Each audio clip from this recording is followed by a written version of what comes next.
മഹാനരായ നബി സല്ലല്ലാഹു അലൈഹി വസല്ലം തങ്ങളുടെ രോമങ്ങൾ നരച്ചിരിക്കുകയാണ്.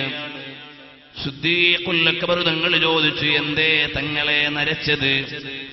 അവിടുന്ന് പ്രായമേറെയായിട്ടില്ല.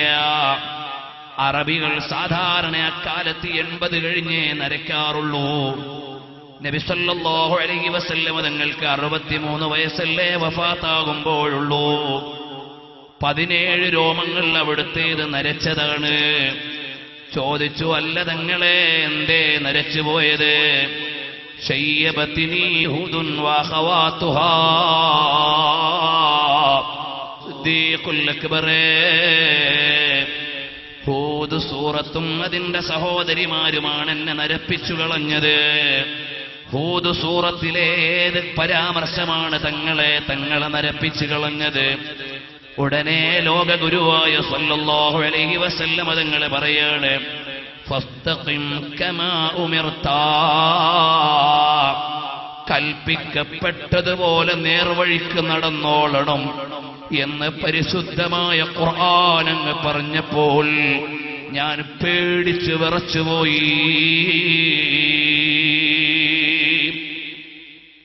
ഇസ്തഖിം കമാ ഉമിർത എന്ന് പറഞ്ഞാൽ കൽപ്പിക്കപ്പെട്ടതുപോലെ നേർവഴിക്ക് നടന്നോളണം, നേരെ ചൊവ്വയായിക്കോളണം എന്ന് പറഞ്ഞപ്പോൾ അല്ലാഹുവിന്റെ നിയമങ്ങളെ പാലിക്കുകയും അവന്റെ കൽപ്പനകളെ അനുസരിക്കുകയും അവന്റെ വിരോധങ്ങളെ അനുസരിക്കുകയും എല്ലാം ചെയ്യുന്നതെങ്ങനെ എന്ന ബേജാറാണ്.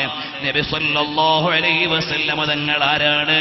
അത്ഖാകും ബില്ലാഹി അനാ. അല്ലാഹുവിനെ ഏറ്റവും സൂക്ഷിച്ച് ഭയന്ന നേതാവ് പേടിച്ചു പോയെങ്കിൽ എനിക്കും നിങ്ങൾക്കുമുള്ള അവസ്ഥ എന്താണ്?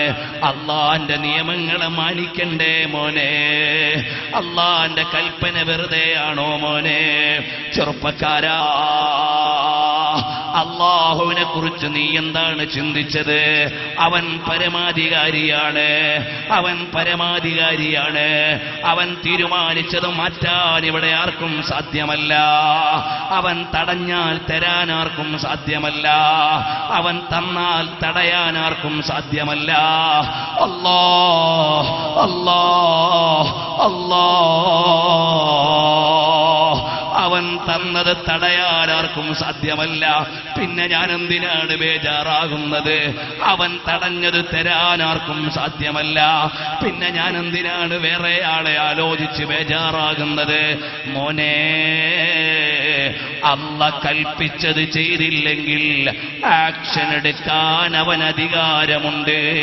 അവന്റെ അധികാരത്തിന്റെ മേലെ ഒരു കൈമടക്കില്ല, ഒരു സ്വാധീനമില്ല. വേറെ ആർക്കും കൈയിടാൻ അധികാരമില്ല. അല്ലാഹ് പറഞ്ഞു നിസ്കരിച്ചോളണം, നിസ്കരിച്ചില്ലെങ്കിൽ ശിക്ഷയുണ്ട്. അവിടെ നിന്നെ ശിക്ഷിക്കാൻ റബ്ബ് തീരുമാനിച്ചാൽ ഒരു മന്ത്രിയെ വിളിച്ചിട്ടും കാര്യമില്ല, ഒരു MLA വിളിച്ചിട്ടും കാര്യമില്ല, ഒരു വകുപ്പ് മന്ത്രിയെ വിളിച്ചിട്ടും കാര്യമില്ല, ഒരു ഓഫീസറെ വിളിച്ചിട്ടും കാര്യമില്ല. അങ്ങനെയുള്ള റബ്ബാണ് അല്ലാഹ്.